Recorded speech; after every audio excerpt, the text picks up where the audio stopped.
আচ্ছা ভাই শোন, তোকে 20টা টাকা দিচ্ছি, তুই আমাদেরকে ডিস্টার্ব করিস না, এখান থেকে চলে যা। আরে বন্ধু তুই এসব কি বলতেছস? ও আচ্ছা আচ্ছা, বুঝছি বুঝছি, তোর 20 টাকা হইব না, 100 টাকা লাগবে, তার 100 টাকা দিতেছি।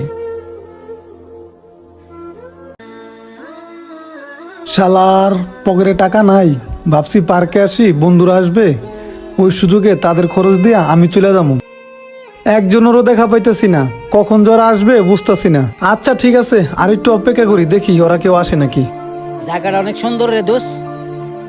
হ, জায়গাটা অনেক সুন্দর লাগতেছে, চল ঘুরে মুড়ে কয়েকটা সেলফি উঠাই, ভাল লাগবো, চল। ভালো করে তোল, আজকে সেলফি উঠে ফোনের গ্যালারি বই আলাম। আরে বন্ধু তোর আসছস, আমি তো তোকে অপেক্ষায় বসে আছি। যাক ভালো হয়েছে তোর আসছস, আমার একটু উপকার হইবে এখন, বুঝছস? আরে ফকিরটারে বাইরে রেখে আসছিলাম, ও আমাদের আগে কিভাবে আসলো বুঝতেছি না। ঠিকই বলছ, যেখানে যাই আপদটা শুধু সামনে সামনেই থাকে। আরে ভাই ওর যন্ত্রণা একবার